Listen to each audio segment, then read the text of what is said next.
Porque el Señor mismo, con voz de mando, con voz de arcángel y con trompeta de Dios, descenderá del cielo, y los muertos en Cristo resucitarán primero. He aquí que viene con las nubes, y todo ojo le verá. En estos momentos, Fe y Esperanza presenta el estudio de la lección de la escuela sabática de esta semana. Preparación para el tiempo del fin es el nombre y el título de este trimestre, nuestra lección de escuela sabática. Este trimestre vamos a hablar mucho de profecía, así es que prepárese, tome su Biblia, tome su lección cada semana y acompáñenos aquí en su programa Fe y Esperanza. ¿Qué tal, amigos? Les saluda a su amigo y servidor Joel Medina. Es un placer cada semana traer ante usted la lección de escuela sabática. Y ahora vamos empezando un trimestre nuevo y con nuevas emociones, porque ahora vamos a hablar de profecía. Y quiero que sepa que estas lecciones de repente no van a estar muy fáciles de comprender. Esperamos en Dios y el Espíritu Santo que nos ayuden a entender cada una de ellas, ¿sí? Recuerde que puede seguirnos a través de nuestras redes sociales, a través de Facebook, a través de Instagram y también a través de YouTube. En YouTube estamos subiendo los videos con láminas y con los textos de la Biblia para que sean más fáciles de entender. Así es que ahí vamos a subir algunas gráficas también que van a ser necesarias para entender ciertas lecciones en un futuro. Así es que prepárese, una vez más, tome su Biblia, tome su lección y de paso, si usted necesita la lección, usted puede entrar a feyesperanza.org y bajar una copia complementaria allí, completamente gratis, y es digital para que usted la pueda tener en su celular o en su tableta o en su computadora. De modo que no hay excusa para que usted no estudie la lección de escuela sabática. Esta semana vamos a empezar con la lección número 1. Y el nombre de la lección es el conflicto cósmico. Empezamos hablando de la guerra que existe constantemente entre el bien y el mal. Y de paso el texto clave para esta semana se encuentra en Apocalipsis 12:17. De paso es un versículo muy conocido por los adventistas porque este versículo nos identifica como el pueblo de Dios. ¿Y por qué? Porque este versículo trae dos elementos que el pueblo de Dios debe de tener. Guardan los mandamientos de Dios y tienen el testimonio de Jesucristo. Pero antes de dar lectura, ¿qué le parece si oramos y pedimos al Señor la bendición y también la guía espiritual? Oremos, si le es posible, incline su cabeza y acompáñeme a orar. Padre Santo, gracias te damos por la bendición que nos das, por el privilegio también de estudiar tu santa palabra. Señor, bendice a cada persona que está aquí presente escuchando esta lección a través de la radio, a través de YouTube, a través de Facebook, Señor. En donde quiera que se encuentren, bendice sus familias, Señor, y ayúdanos a entender el mensaje que tú tienes para cada uno de nosotros. Gracias, Señor, porque tenemos la certeza que estás con nosotros. Y, Señor, también gracias porque sabemos que tú nos abrirás el entendimiento para poder comprender lo que tú tienes para nuestra vida. Esto lo pedimos y agradecemos en el nombre de tu Hijo amado, Cristo Jesús. Amén. Una vez más, mis amigos, gracias por acompañarnos, gracias por sintonizarnos cada semana para estudiar la palabra de Dios. Apocalipsis 12:17 nos dice así: Entonces el dragón se llenó de ira contra la mujer y se fue a hacer guerra contra el resto de la descendencia de ella, los que guardan los mandamientos de Dios y tienen el testimonio de Jesucristo. El dragón es Satanás, la mujer es el pueblo verdadero de Dios. Ahora vamos a mirar más adelantito, creo que es en la parte del martes, donde vamos a identificar y a estudiar completamente lo que es Apocalipsis 12. Por consiguiente, este versículo lo entenderemos mejor todavía cuando lleguemos a ese día. Pero por lo pronto vamos a identificar los símbolos que aquí nos dan. Aquí está hablando del pueblo verdadero de Dios. Y en este caso podemos decir que es la iglesia adventista, sin temor a equivocarnos. Vamos a analizar ese mensaje y ese detalle completo en la parte del martes. Pero dice algo interesante: el dragón se llenó de ira contra la mujer y se fue a hacer guerra contra el resto de la descendencia de ella. ¿Cuál es el resto de la descendencia de ella? Bueno, en un momento dado, esta mujer fue perseguida. Hablando de la mujer, que son los miembros que componen el pueblo de Dios, quiere decir que en un momento dado, este dragón prácticamente eliminó al pueblo de Dios, pero quedó un grupito. Y ese grupito es con el que Satanás se molesta, se enoja y va a hacer guerra contra ese grupito. Vamos a mirar a quién es ese grupito. Ese grupito tiene dos elementos muy importantes: guardan los mandamientos de Dios, que es la ley de Dios, los 10 mandamientos completitos desde el 1 al 10, y tienen el testimonio de Jesucristo. El testimonio de Jesucristo, según Apocalipsis 19:10, es el espíritu de profecía. Y no me refiero a los escritos de la hermana White. El espíritu de profecía es el Espíritu Santo que en este caso ilumina la mente de las personas que se dejan utilizar y que son sus siervos. En este caso, sí, la hermana White. Y esto lo vamos a analizar más detalladamente en la parte del martes. Pero por lo pronto, entendamos esta parte. ¿Qué tal si le quitamos los símbolos a este versículo?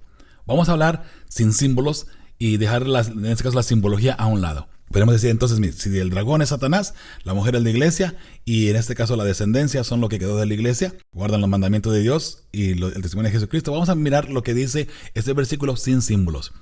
Podemos decir, entonces Satanás se enojó contra la iglesia y se fue a hacer guerra con lo que quedó de la iglesia, los que guardan la ley de Dios, los 10 mandamientos, y tienen el espíritu de profecía. Por consiguiente, en ese pueblo tiene que haber un profeta, tiene que haber el espíritu de profecía. Cualquier persona que pertenezca a una iglesia y no existe el espíritu de profecía, hay un problema, porque el pueblo de Dios en el tiempo del fin tiene que tener estos dos elementos. Debe de guardar los mandamientos de Dios, que son todos completitos, incluyendo el 4º mandamiento, y también debe de tener el espíritu de profecía. Tomamos eso en cuenta y podemos avanzar. Ahí en la parte del sábado, en la parte de abajo de la página, está marcado una parte. Quiero que lo leamos juntos. Lo bueno no es solo que un día eso terminará, hablando del conflicto cósmico que existe entre el bien y el mal, entre Jesús y Satanás. Dice, sino también que terminará con la victoria total de Cristo sobre Satanás. Y lo mejor de todo es que, debido a la exhaustividad de lo que Jesús hizo en la cruz, todos podemos participar de esa victoria. Y como parte de esa victoria, Dios nos llama a la fe y a la obediencia ahora, mientras esperamos todo lo que se nos ha prometido en Jesús, cuya venida está garantizada. Si hay una profecía hermosa en la cual debemos tener toda nuestra esperanza puesta y nuestra mente fija, es en este caso la segunda venida de Cristo Jesús. Mi amigo, mi amiga, mi hermano, mi hermana, Cristo Jesús viene. Estemos listos o no estemos listos, lo estemos esperando o no lo estemos esperando, o bien, aunque querramos o no querramos que Él venga, Cristo Jesús viene. Lo importante para ti y para mí es que estemos preparados para cuando Él venga. Entramos a la parte del domingo, la caída de un ser perfecto. Entramos aquí a leer Ezequiel 28, 1 y 2, y del 11 al 17, también Isaías 14 del 12 al 14. Vamos a analizar cómo hay un misterio detrás de cómo este ser creado perfecto llegó de repente a encontrarse en el maldad. Vamos a mirar detenidamente Ezequiel 28 del 1 al 2 y luego del 11 al 17. Dice así: vino a mí palabra de Jehová diciendo: Hijo de hombre, di al gobernante de Tiro, así ha dicho Jehová el Señor. Tu corazón se ensoberbeció y dijiste: yo soy un Dios y estoy sentado en el trono de Dios, en medio de los mares, pero tú eres hombre y no Dios, y has puesto tu corazón como el corazón de un Dios. Aunque aquí estamos hablando del gobernante de Tiro, representando en este caso simbólicamente a Lucifer, que en un momento dado lo vamos a mirar más detalladamente. Vamos al versículo 11 en adelante. Dice: vino a mí palabra de Jehová diciendo: Hijo de hombre, entona lamentaciones sobre el rey de Tiro, y dile: así ha dicho Jehová el Señor. Tú eras el sello de la perfección, lleno de sabiduría y de acabada hermosura. En Edén, en el huerto de Dios estuviste. De toda piedra preciosa era tu vestidura, de cornerina, de topacio, de jaspe, de crisólito, de berilo, de onice, de zafiro, carbunclo, esmeralda y oro. Los primores de tus tamboriles y flautas fueron preparados para ti en el día de tu creación. Interesante la forma como pone la palabra de Dios. Nos recuerda que estamos hablando aquí del rey de Tiro, pero en realidad se está refiriendo a Lucifer, a ese ángel creado en el cielo. Y todo esto empezó en el cielo, de paso. Sigamos adelante. Dice: tú, querubín grande protector, el número 14, ¿no? Yo te puse en el santo monte de Dios. Allí estuviste, y en medio de las piedras de fuego te paseabas. Perfecto eras en todos tus caminos, desde el día en que fuiste creado hasta que se halló en ti maldad. A causa de tu intenso trato comercial, te llenaste de iniquidad y pecaste, por lo cual yo te eché del monte de Dios y te arrojé de entre las piedras de fuego, querubín protector. Se enalteció tu corazón a causa de tu hermosura. Corrompiste tu sabiduría a causa de tu esplendor. Yo te arrojaré por tierra y delante de los reyes te pondré por espectáculo. Eso es lo que está pasando ahora, o lo que sucedió en un momento dado con Lucifer al llenarse de orgullo y al tratar, en este caso, de ser como Dios. Él era lo que anhelaba y pudo convencer a la tercera parte de las estrellas del cielo, que son los ángeles, de paso. Eso lo miraremos en Apocalipsis 12 más adelantito, en la parte del martes. Ahora vamos a mirar Isaías 14 del 12 al 18. ¿Cómo caíste del cielo, lucero, hijo de la mañana? Derribado fuiste a tierra, tú que debilitabas a las naciones, tú que decías en tu corazón, subiré al cielo, en lo alto, junto a las estrellas de Dios, y levantaré mi trono, y en el monte del testimonio me sentaré, en los extremos del norte. Sobre las alturas de las nubes subiré y seré semejante al Altísimo. Eso era lo que anhelaba Lucifer, eso era lo que él quería. Precisamente llegar a ser igual que Dios, o bien tomar el lugar de Dios. Él no estaba conforme con adorar a Dios y que todos los ángeles, toda la creación de Dios le adorara a Dios. Él lo que quería que toda la creación de Dios lo adorara a él. Es una cosa irónica, si podemos llamarla de esa manera, y vuelvo a repetir, no entenderemos ese misterio como este querubín protector llegó en un momento dado a pecar o bien a abrazar el mal. Sin embargo, dando respuesta a la pregunta que se nos hace aquí, dice, ¿quién nos enseña estos pasajes sobre la caída de Lucifer y el surgimiento del mal? El libre albedrío que Dios puso en el corazón de Lucifer jugó una parte muy importante en su propia decisión al desviar sus pensamientos rumbo al mal. Esa sería la respuesta de un servidor. Recuerde que las respuestas, una vez más, son individuales y cada quien debe de poner o responder conforme el Espíritu Santo le vaya guiando, ¿ok? En la parte del domingo, ahí al pie de la página, en la parte roja, dice, piensa en tu propia experiencia con la realidad del libre albedrío. ¿Por qué debemos meditar cuidadosamente y en oración sobre las decisiones que tomamos haciendo uso de nuestro libre albedrío? Cuando tenemos la libertad de escoger por nuestra propia cuenta, nos podemos equivocar si nuestra mente no está llena del Espíritu Santo. Y ahí es donde viene el problema de repente, por la cual nosotros cuando estamos tratando de tomar una decisión grande y fuerte, si Dios no está con nosotros, nos vamos a equivocar. Recuerda que si Dios no está con nosotros, nosotros vamos a irnos por nuestro propio camino. Y ahí es donde de repente podemos nosotros fracasar. Y ese problema que tenemos como seres humanos, la mayoría, que no buscamos a Dios. Cuando lo buscamos es porque ya estamos en un problema bastante fuerte. ¿Por qué no le buscamos antes de que el problema se hiciera grande o que empezara? O antes de empezar cualquier proyecto. Busquemos a Dios. ¿Quieres comprar una casa? Busca a Dios. ¿Quieres empezar un negocio? Busca a Dios primero, que Él te vaya guiando. ¿Quieres contraer matrimonio si estás joven? O aunque no estés joven, aunque sea tu segundo matrimonio, ¿quieres contraer matrimonio? Bueno, pídele a Dios que sea tu amigo y tu socio en estas decisiones que estás tomando, ¿sí?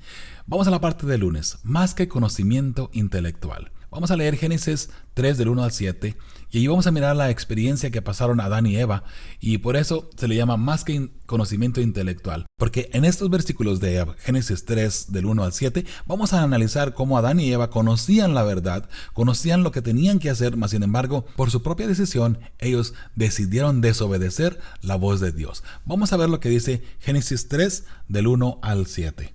El versículo 1 del capítulo 3 de Génesis dice: la serpiente era más astuta que todos los animales del campo que Jehová Dios había hecho, y dijo a la mujer: ¿con que Dios os ha dicho, no comáis de ningún árbol del huerto? La mujer respondió a la serpiente: del fruto de los árboles del huerto podemos comer, pero del fruto del árbol que está en medio del huerto, dijo Dios, no comeréis de él ni lo tocaréis, para que no muráis. Ahora, algo interesante aquí en el versículo 3 es que Eva le está agregando palabras a lo que Dios no dijo.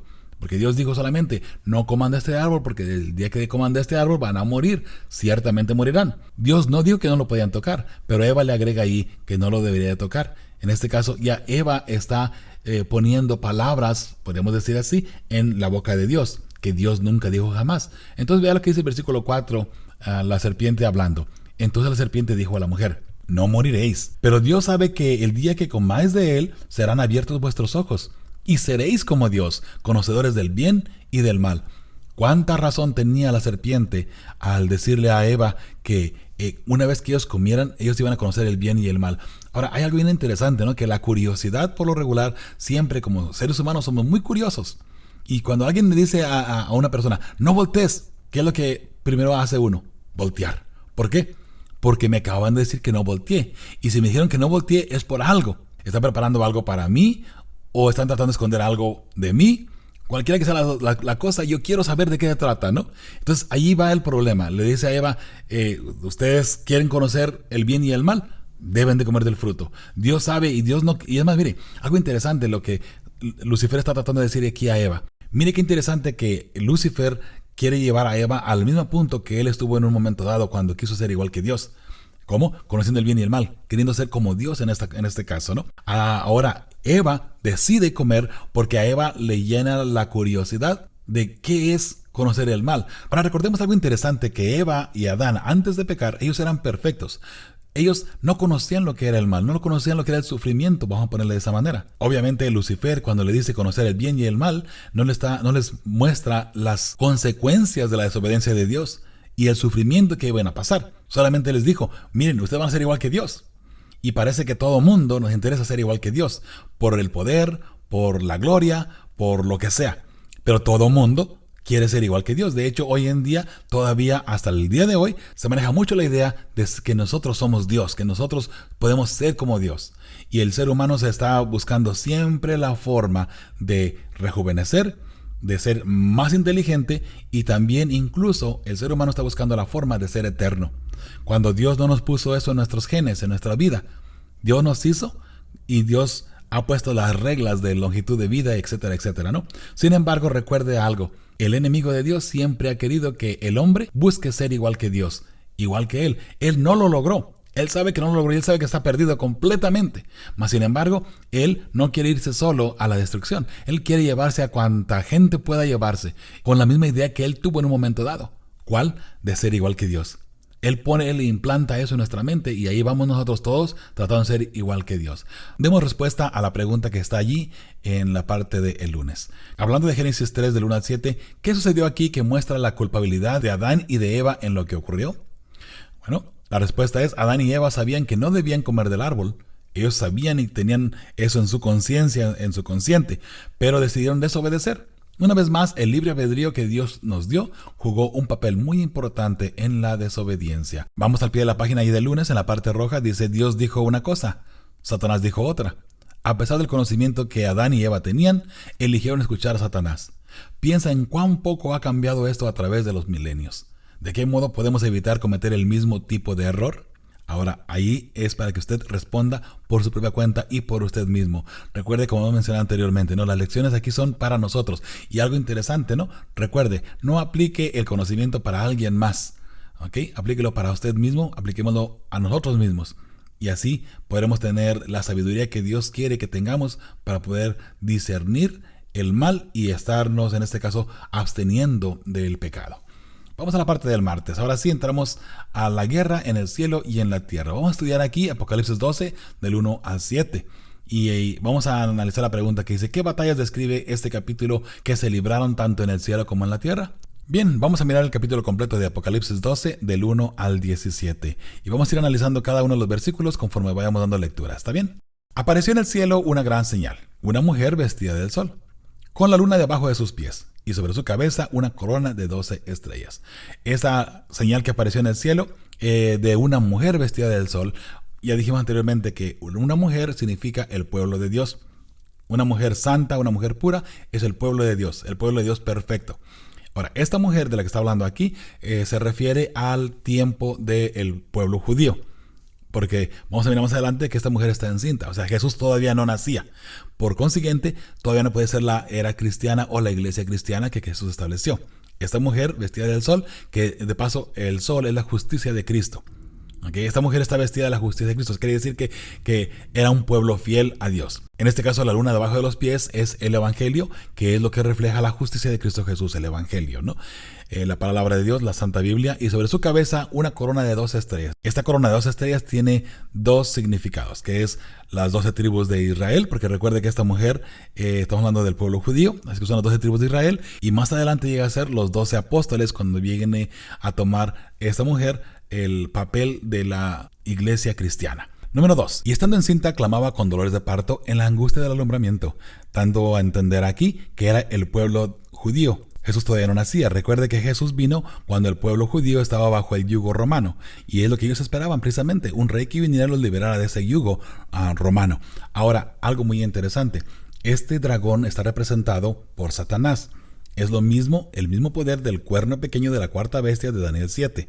Es también el mismo poder que aparece en Apocalipsis 13. Lo vamos a mirar más adelante, una lección más adelante, creo que es la lección número 10, si no mal recuerdo. Vamos a hablar también de Apocalipsis 13, la primera bestia. Es también este dragón, es la primera bestia también. Ahora, este dragón está representado aquí como Roma. Este dragón, aunque al principio es un poder político romano, llega a tomar más adelante, en el año 538, para ser exactos, llega a tomar el poder religioso también. Ahora, todo esto es historia para que usted vaya entendiendo lo que viene a continuación. Dice también, número 3, también apareció otra señal en el cielo. He aquí un gran dragón escarlata, que tenía 7 cabezas y 10 cuernos, y en sus cabezas 7 diademas. Este dragón que aparece aquí en el versículo 3 es el mismo del cual ya estudiamos en el versículo 17, pero vamos a mirar cómo la historia llega y nos lleva hasta ese momento, ¿sí? Recuerde que aquí el apóstol Juan está mirando esta señal y aparece un gran dragón escarlata. Ahora, fíjese lo que dice el versículo 4. Y su cola arrastraba la tercera parte de las estrellas del cielo, y las arrojó sobre la tierra. Y el dragón se paró frente a la mujer que estaba para dar a luz, a fin de devorar a su hijo tan pronto como naciese. Esta batalla que aparece en el cielo en realidad es algo impresionante, porque es Lucifer tratando, en este caso, de entrar al cielo y de mantenerse en el cielo, y Jesús y sus ángeles tienen que luchar en contra de él para desterrarlo de la tierra. ¿Cuándo sucedió esto? Esta lucha en realidad, mucha gente podría pensar que apareció antes de la fundación del mundo, pero recuerde que Lucifer, después de que hizo que Adán llegara a pecar, tomó el control del mundo. Él llegó a ser el príncipe de este mundo, el príncipe de las tinieblas, por así decirlo, como le llama Jesús. Entonces, él tenía la oportunidad de entrar al cielo. Pero llegó un momento dado cuando Satanás ya no pudo entrar al cielo, y eso sucedió cuando Jesús murió en la cruz. Ahí donde se cumple la profecía de Génesis 3:15, donde la simiente le daría un golpe certero en la cabeza a la serpiente para matarla. Allí fue donde se cumplió, en este caso, esa profecía.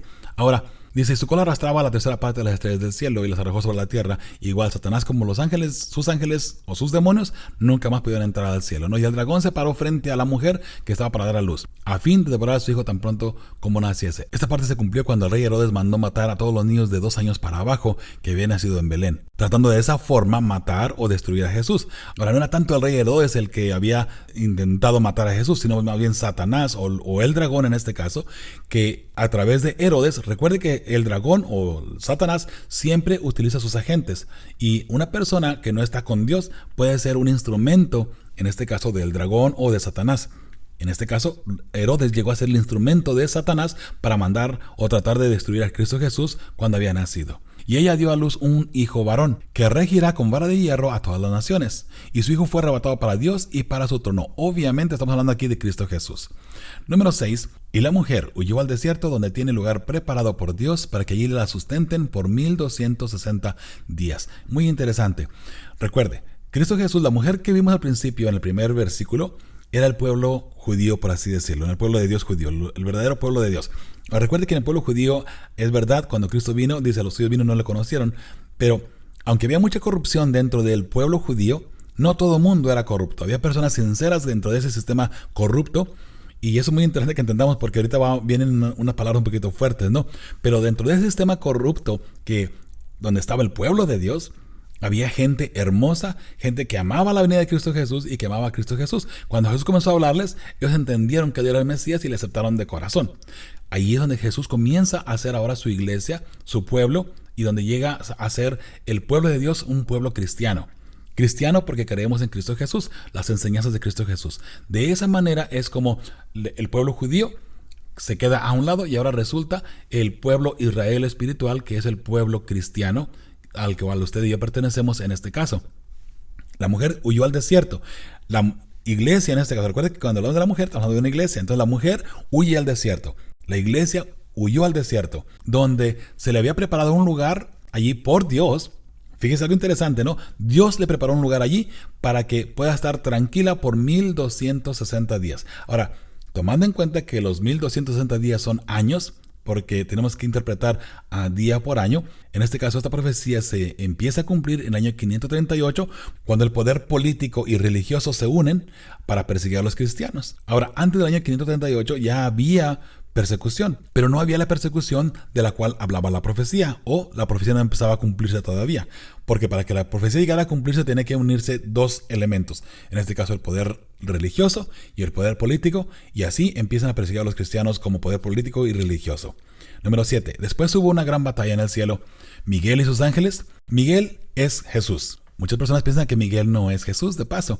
Mas, sin embargo, el nombre de Miguel significa quién es igual a Dios, como tipo pregunta. De tal manera que entendemos que Miguel es Cristo Jesús. Dice, Miguel y sus ángeles luchaban contra el dragón. Y luchaban el dragón y sus ángeles, pero no prevalecieron, ni se dio ya lugar para ellos en el cielo.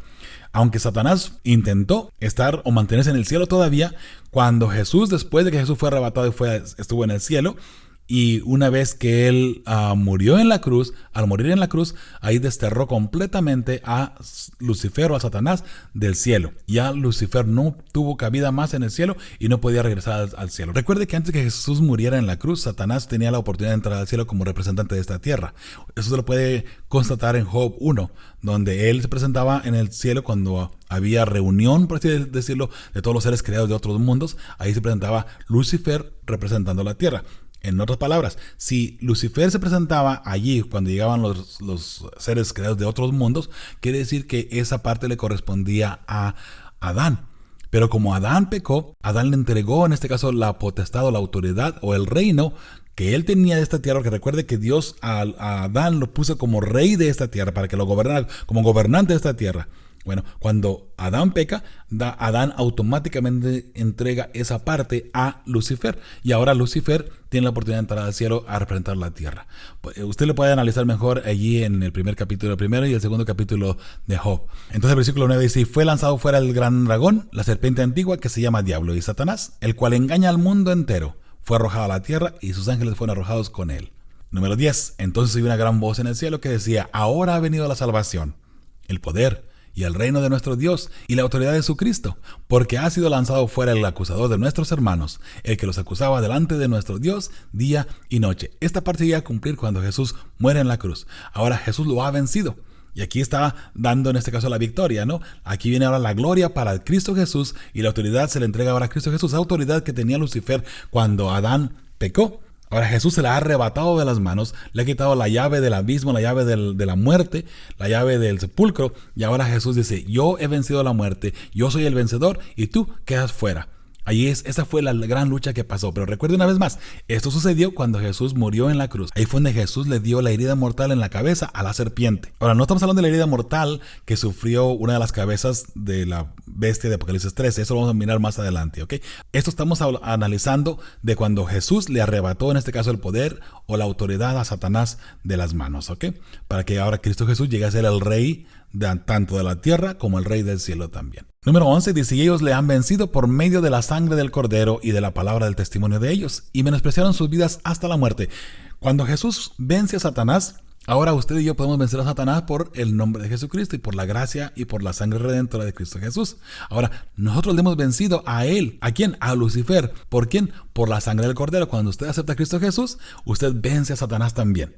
Y también ahora usted puede mantenerse firme y por medio de su testimonio, de su fidelidad a Cristo Jesús, puede menospreciar su vida hasta la muerte. Porque recuerde que el que muera aquí por Cristo Jesús como mártir tendrá una parte especial en el cielo. Esa es una esperanza y una promesa que tenemos de parte de Dios en su santa palabra. Número 12, por lo cual alegraos, cielos, y los que moráis en ellos. Ay de los moradores de la tierra y del mar, porque el diablo ha descendido a vosotros con gran ira, sabiendo que tiene poco tiempo. Sin duda alguna, Satanás sabe que se le ha quitado la llave, la autoridad de esta tierra y sabe que pronto viene la destrucción.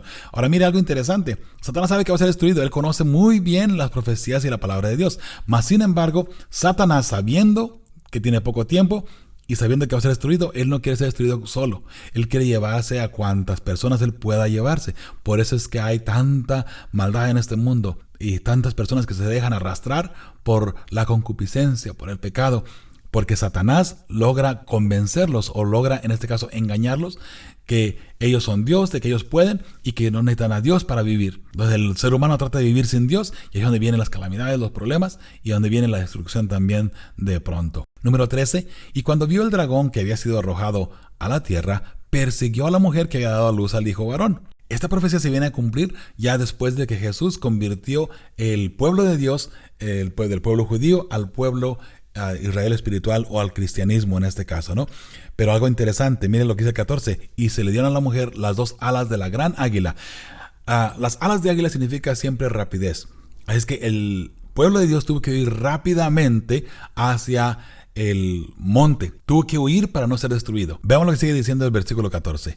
Para que volase de delante de la serpiente al desierto, a su lugar donde es sustentado por un tiempo y tiempos y la mitad de un tiempo. Una vez más, la serpiente aquí persigue a la mujer. Ya dijimos que la mujer es la iglesia. Recuerde que la serpiente, ya leímos en el versículo 9, que la serpiente es Satanás. Leámoslo una vez más, el versículo 9. Y fue lanzado fuera el gran dragón, la serpiente antigua que se llama Diablo y Satanás, el cual engaña al mundo entero. Fue arrojado a la tierra y sus ángeles fueron arrojados con él. Nótese aquí que la serpiente antigua es aquella serpiente que engañó a Adán y a Eva. Aquí la serpiente antigua está identificada como el dragón y también como Diablo y Satanás. Así que no cabe la menor duda que es el enemigo de Dios con el cual estamos luchando y del cual está hablando también aquí la palabra de Dios.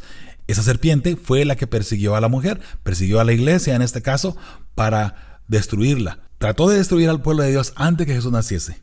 Cuando Jesús nació, trató de destruir también a Jesús. Cuando no pudo destruir a Cristo Jesús, en este caso, se lanza contra el pueblo, contra los cristianos que Jesús había establecido. Ahí va el pueblo de Dios. No pudo destruir al pueblo de Dios. Entonces, se va a hacer guerra todavía contra los que quedan de ellos. Vamos a mirar eso más adelantito. Vea lo que dice el número 15. Y la serpiente arrojó de su boca tras la mujer agua como un río para que fuese arrastrada por el río. Ok, vamos a analizar aquí bien rapidito esta parte. Y la serpiente arrojó de su boca. Recuerde que la serpiente tenía 7 cabezas. Una de las 7 cabezas lanzó agua tras la mujer, tras la iglesia. Diríamos de la siguiente manera, quitándole los símbolos. Y Satanás arrojó tras la iglesia agua como de un río, para que fuese arrastrada por el río, para destruir a la iglesia. Ahora, en la profecía, agua significa gente, muchedumbre, pueblos, naciones. Así que Lucifer en este caso lanza a la humanidad en contra de los cristianos. Pone a todo mundo en contra de los cristianos. Eso fue lo que sucedió. Y eso, volvemos a repetir, empieza en el año 538 hasta el año 1798, que ya miraremos lo que va a pasar más adelantito también. Pero por lo pronto entendamos esta parte. La serpiente, Satanás, arrojó persecución de gente tras los cristianos, en este caso tras la mujer, que es la iglesia cristiana, arrojó mucha gente para que destruyeran a los cristianos. Pero algo interesante sucede en el versículo 16. Pero la tierra ayudó a la mujer, pues la tierra abrió su boca y tragó el río que el dragón había echado de su boca. Nótese algo interesante aquí. La tierra ayuda a la mujer. ¿Cuándo sucedió esto? Bueno, recordemos algo interesante. En el año 538, Satanás o la serpiente arroja el agua tras la mujer. Pero dice en el 16, la tierra ayuda a la mujer. Abrió su boca y se tragó toda el agua, se tragó todo el río que el dragón había echado de su boca. ¿Para qué? Para cuidar a la mujer. Esta profecía donde la tierra ayudó a la mujer empieza a cumplirse en el año 1620, cuando los peregrinos vienen huyendo de Europa para llegar a América, huyendo de la persecución precisamente. Entonces, la tierra ayudó a la mujer. Eso lo vamos a mirar más claramente en la parte donde Estados Unidos y Babilonia se presentan, ¿no? Donde la primera bestia de Apocalipsis 13 y la segunda bestia de Apocalipsis 13 entran en la profecía y en la parte del tiempo del fin. Pero por lo pronto es importante que entendamos que esto se viene a cumplir con los peregrinos. Ahora, no fue hasta el año 1776 cuando se establece la Constitución de Estados Unidos, y precisamente como un sistema cristiano, como un pueblo cristiano, una nación cristiana.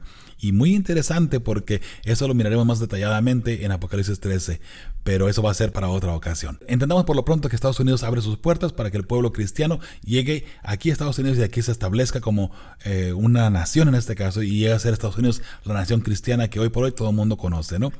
Ahora, de allí viene el versículo 17, que fue el versículo de memoria. Entonces el dragón se llenó de ira contra la mujer y se fue a hacer guerra contra el resto de la descendencia de ella, los que guardan los mandamientos de Dios y tienen el testimonio de Jesucristo. Muy interesante que el dragón se llena de ira contra la iglesia. Ahora sí, analicemos el versículo 17, que es el versículo de memoria. Entonces el dragón se llenó de ira contra la mujer y se fue a hacer guerra contra el resto de la descendencia de ella, los que guardan los mandamientos de Dios y tienen el testimonio de Jesucristo. Note la historia.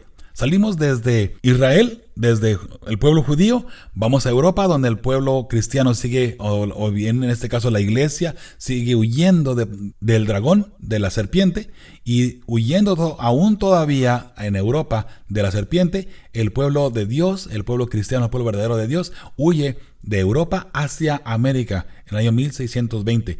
Después, estableciéndose aquí como nación y llegando a ser una nación cristiana en el año 1776, cuando ponen su constitución y se promulga en este caso ya Estados Unidos como un país. Eso es lo que sucedió. Ahora podemos entender mejor el versículo 17, ¿verdad? Entonces Satanás se llenó de ira contra la iglesia y se fue a guerra contra lo que quedó. ¿Lo que quedó de dónde? Lo que quedó de Europa. Recuerde que en Europa fue la última parte donde Satanás estuvo persiguiendo a los cristianos. Y de hecho en el año 1798 allí termina la persecución. Y vamos a mirar eso más adelante con la herida mortal en la primera bestia de Apocalipsis 13. Pero por lo pronto entendamos esta parte. Esta profecía donde Satanás persigue a la mujer se empieza en el año 538 y termina en el año 1798. Por lo pronto entendamos esa parte, que terminando todo eso, recuerde que Satanás todavía no se queda contento, porque aunque terminó la persecución, Satanás sigue molesto y sigue enojado contra un grupo, lo que quedó de esa persecución. Esa persecución que quedó son los que llegaron aquí a Estados Unidos en este caso. Son los que llegaron y se establecieron aquí como una nación cristiana. Ahora, contra esa nación cristiana, Satanás se lanza, pero note algo interesante, que en esa nación cristiana se tenía que levantar un pueblo todavía, porque a pesar de que muchos cristianos llegaron de Europa, de este grupo que llegó de cristianos, de fieles hijos de Dios, Jesús o Dios tenía que levantar un pueblo verdadero. Y allí es donde entra, en este caso, la iglesia adventista, con el chasco de 1844 y también cumpliendo la profecía de Apocalipsis 10 del ángel y el librito. Así es que todos esos son detalles muy importantes que necesitamos entender para poder conocer que en este caso la iglesia adventista hoy por hoy es el verdadero pueblo de Dios. ¿Y por qué? Nótese algo bien importante, que la iglesia adventista es la única que en estos momentos mantiene los dos elementos que contienen Apocalipsis 12:17, que guardan los mandamientos de Dios y tienen el testimonio de Jesucristo. O sea, guardamos los 10 mandamientos completos desde el 1 al 10 y tenemos el espíritu de profecía. Y ahí es donde entra, o en este caso reconocemos a la hermana White, que ella tuvo el espíritu de profecía, donde el Espíritu Santo le instruía a ella lo que debía escribir. Y mire que gracias a sus escritos hoy podemos entender muchas partes de la Biblia que antes no podíamos entender. Por consiguiente, volviendo a la pregunta, ya que analizamos todo el capítulo 12, ¿qué batallas describe este capítulo que se libraron tanto en el cielo como en la tierra? La batalla entre el bien y el mal, entre Cristo y Satanás, podríamos decir, entre la serpiente y, en este caso, la mujer, o entre el dragón y la mujer, ¿verdad? Que es la iglesia cristiana. Lucifer se rebeló contra su hacedor. El gran conflicto no se trata de un duelo de dioses, se trata de una criatura que se rebela contra su creador y que manifiesta esa rebelión atacando también a la creación, en este caso a usted y a mí. Leemos Apocalipsis 12 del 10 al 12. Dice, ¿qué esperanza encontramos en estos versículos en medio de todo el conflicto que vemos en los otros pasajes? Satanás persigue a la iglesia, el verdadero pueblo de Dios, por 1260 años. Sin embargo, nos damos cuenta que Dios ha preparado lugar para esa iglesia. Esto lo puede poner usted ahí también, lo puede apuntar. Dios ha preparado lugar para esa iglesia o para ese pueblo. Dios siempre está al control. No tenga miedo usted de la persecución, de paso. Y mire, yo preferiría ser uno de los perseguidos a ser alguien que está persiguiendo. Porque si soy uno de los perseguidos, quiere decir que estoy con Dios. Y es por eso que me están persiguiendo, porque estoy haciendo algo correcto. Pero si soy uno de los que están persiguiendo, mucho cuidado, porque entonces quiere decir que yo tengo la marca de la bestia. Y algo bien interesante, mire, apliquemos esto hoy por hoy en nuestra iglesia. ¿Usted es de las personas que persigue a los que vienen a la iglesia? Y persigue en el hecho de que está siempre mirando qué está bien, qué está mal, qué no está bien, cómo anda. Mi hermano, tenga mucho cuidado. Si usted es una persona que está mirando siempre a ver quién se equivoca para apuntar y tratar de disciplinarlo, qué sé yo. Veamos esta parte y tengamos mucho cuidado, porque si usted está persiguiendo ahora mismo, y recuerde que si es así, usted podría ser una de las personas que va a estar persiguiendo al verdadero pueblo de Dios más adelante. ¿Y por qué? Por la siguiente razón, de que Dios no nos ha llamado aquí a perseguir a nadie, ni a juzgar a nadie tampoco. Dios nos ha enviado aquí para salvar almas. Busquemos la forma siempre de salvar almas y no de estar en contra de las personas solamente porque cometieron un error o porque cómo andan o cómo andan. No quiero decir con esto que solapemos el pecado, de ninguna manera. Pero el tiempo es de Dios y en su momento Dios nos guiará para poder, en este caso, disciplinar a la persona apropiadamente. Recuerde otra vez, la disciplina es siempre para salvar a una persona, no para apachurrarla ni para correrla de la iglesia tampoco, ¿ok? Así es que tome eso en cuenta, por favor. Y mire, de repente no cabe en nuestra mente, ¿no? ¿Cómo yo puedo ser una persona que va a estar persiguiendo si yo estoy haciendo todo para Dios? Si yo estoy buscando que en la iglesia se hagan las cosas apropiadamente para Dios. ¿Qué no se supone que ¿Eso es algo que Dios debe de tomarme en cuenta?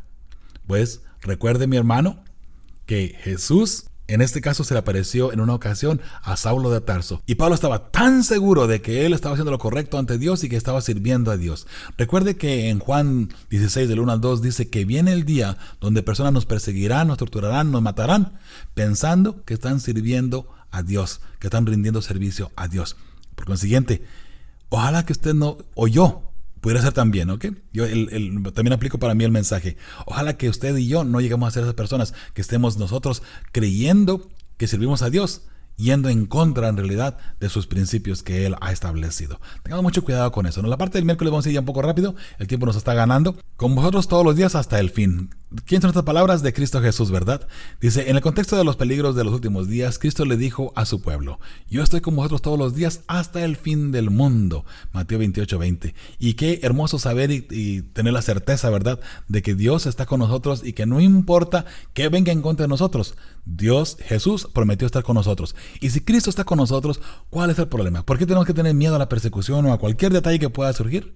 No, mi hermano, mi hermana, si Jesús está contigo porque ya lo prometió, y si Él lo prometió, puedes tener la seguridad de que Él está con nosotros, ¿ok? Muy bien. ¿Cómo entendemos esta maravillosa promesa incluso frente al vasto martirio de muchos de sus seguidores? Vamos a ver Romanos 8, 31 a 39 y Mateo 10, 28. ¿Qué pues diremos a esto? Si Dios es con nosotros, ¿quién contra nosotros? El que no escatimó ni a su propio Hijo, sino que lo entregó por todos nosotros, ¿cómo no nos dará también con Él todas las cosas? ¿Quién acusará a los escogidos de Dios? Dios es el que justifica. ¿Quién es el que condenará? Cristo es el que murió, más aún también el que resucitó. El que además está a la diestra de Dios, Él también intercede por nosotros. ¿Quién nos separará del amor de Cristo? ¿Tribulación? ¿Angustia? ¿Persecución? ¿Hambre? ¿Desnudez? ¿Peligro o espada? Como está escrito, por causa de ti somos muertos todo el tiempo. Somos contados como ovejas de matadero. Antes, en todas estas cosas somos más que vencedores por medio de aquel que nos amó. Por lo cual estoy seguro de que ni la muerte, ni la vida, ni ángeles, ni principados, ni potestades, ni lo presente, ni lo porvenir, ni lo alto, ni lo profundo, ni ninguna otra cosa creada nos podrá separar del amor de Dios, que es en Cristo Jesús, Señor nuestro. Mateo 10, 28 dice así: no temáis a los que matan el cuerpo, pero el alma no pueden matar. Temed más bien a aquel que puede destruir el alma y el cuerpo.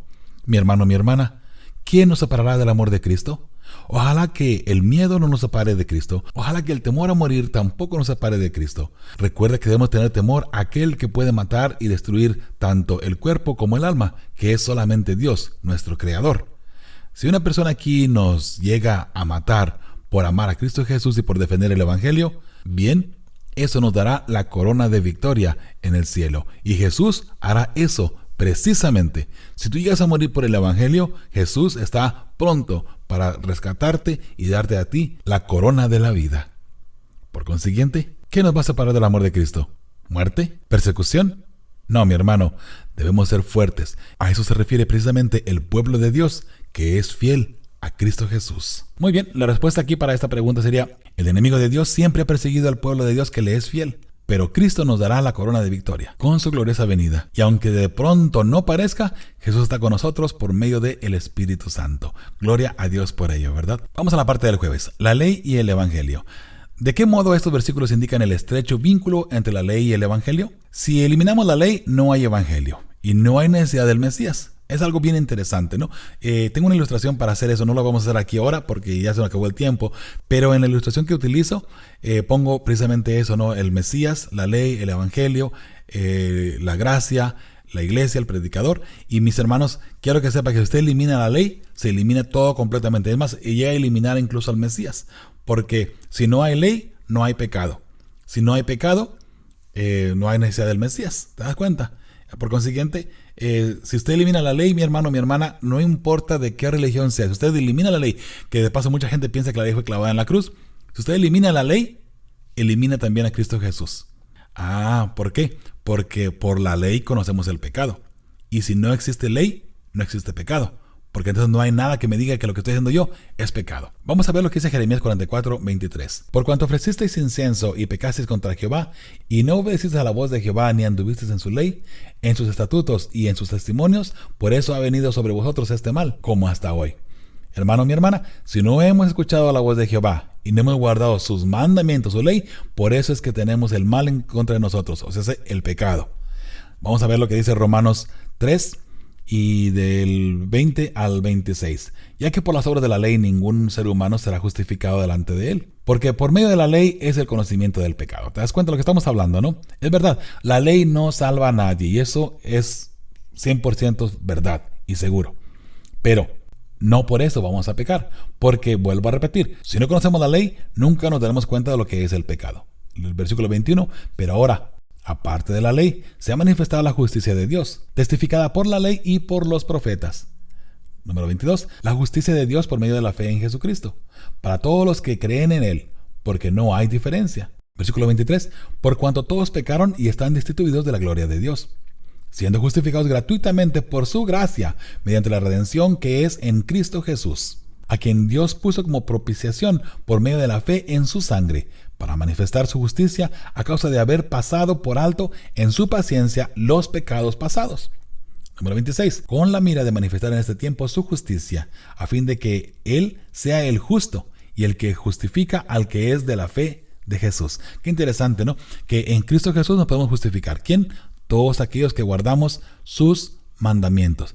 Todos aquellos que guardamos en sí sus doctrinas. Ahora, Romanos 7:7 dice de la siguiente manera: ¿qué diremos pues? ¿La ley es pecado? En ninguna manera. Pero yo no conocía el pecado sino por la ley, porque tampoco conocía la codicia si la ley no dijera no codiciarás. Volvemos a repetir otra vez, ¿no? Si la ley no existiese, no conociésemos el pecado. Por consiguiente, si nos empeñamos constantemente en tratar de eliminar la ley y quitarla de medio de nosotros, estamos automáticamente quitando a el Mesías, quitando en sí el servicio de Cristo Jesús en el santuario y el servicio de Cristo Jesús por nosotros. Muy bien, las respuestas para los versículos que se encuentran allí, Jeremías 44:23 dice: el hombre comete pecado, pues desobedece la ley de Dios, y así viene el mal a nosotros. Romanos 3:20 al 26, somos salvos por fe, pero la ley nos muestra de qué somos salvos por gracia. Romanos 7:7, la ley nos muestra el pecado que está en nosotros. Ahora vamos a leer Apocalipsis 14:12. ¿En qué forma revela este versículo el vínculo entre la ley y el evangelio? Vamos a mirar lo que dice este versículo y así podemos entender mejor. Aquí está la paciencia de los santos, los que guardan los mandamientos de Dios y tienen la fe de Jesús. Muy bien. La paciencia de los santos en realidad es la perseverancia. Ahora vamos a analizar este versículo de una manera más detenida. Aquí está la paciencia o la perseverancia de los santos. ¿Quiénes son los santos? Los fieles hijos de Dios. Toda aquella persona que es fiel a Dios es un santo. Un santo es una persona que ha confesado sus pecados y sus pecados le han sido perdonados. Allí es un santo. Ese es un santo, un verdadero hijo de Dios fiel a su palabra, a toda su palabra, a los 10 mandamientos. ¿Por qué? Porque son los que guardan los mandamientos de Dios. ¿Quiénes? Los que son santos guardan la ley de Dios completita y tienen la fe de Jesús. ¿Y qué es la fe de Jesús? Las doctrinas de Cristo Jesús.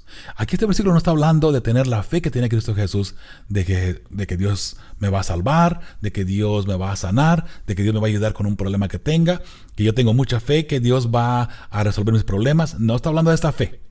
Y la fe de Jesús aquí está hablando específicamente de las doctrinas o las enseñanzas de Cristo Jesús, tanto en el Antiguo Testamento como en el Nuevo Testamento. Y si no me lo cree usted, corrobórelo en un escrito de la hermana White, en Manuscritos Inéditos, tomo 5, y busque ahí el capítulo nada más sobre qué es la fe de Jesús. Ahí está, ahí lo va a encontrar rapidito, ¿no? De pronto no recuerdo la cita nada más, pero usted ahí lo puede corroborar.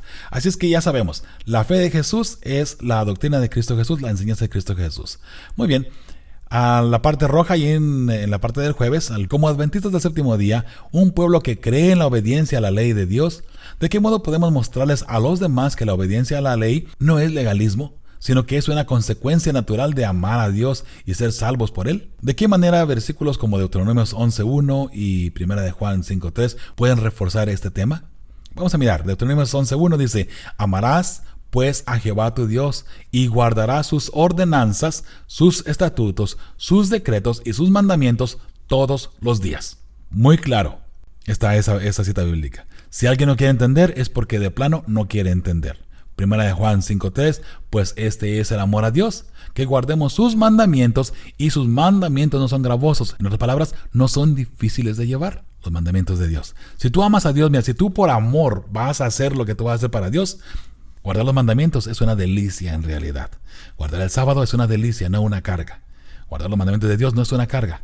No son gravosos, no es una carga, no debería ser una carga de paso.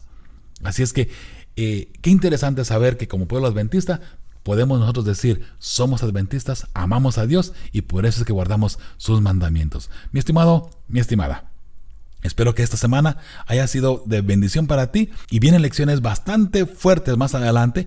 Pidamos a Dios que Él nos siga guiando a través de este trimestre que trae muchas preguntas, muchas interrogancias y también mucha información para estar preparados para el tiempo del fin. Recuerda, solamente tú puedes prepararte, nadie más puede prepararte o prepararse por ti. Tienes que ser tú el que se prepare. No puede ser tu esposa, tu esposo, tu pastor, tu anciano de iglesia, tampoco puede prepararse por ti. Tú debes de prepararte y eso se hace a través de la oración, a través del estudio de la palabra de Dios y a través de llevar una relación estrecha con Cristo Jesús. Solamente así podemos estar preparados. Y mira, recuerda esto, tú tienes que prepararte. Si tú te preparas, tu familia mirará eso en ti y ¿sabes lo que va a pasar? Tu familia se va a preparar junto contigo. Por consiguiente, toma eso en consideración. Primero, prepárate tú. No esperes que tu esposo se prepare para después tú prepararte. O que tu esposa se prepare para después tú prepararte. O que el anciano de la iglesia sea diferente. No esperes que el anciano sea fiel para tú ser fiel. No esperes que el pastor ande bien para tú andar bien. No esperes a que el líder de la iglesia esté a cuenta con Dios para tú estar a cuenta con Dios. La salvación es muy individual y es una responsabilidad propia de cada uno de nosotros. Que Dios te bendiga. Recuerda seguirnos allí a través de Facebook, a través de YouTube y a través de esta estación de radio también, que semana a semana trae para ti el fabuloso y el maravilloso estudio de la palabra de Dios. Recuerda que con fe y esperanza estamos preparando siempre a las familias que formarán el pueblo que verá a Dios. Hasta la próxima, que el Señor te acompañe y te bendiga durante toda la semana. Joel Medina te saluda.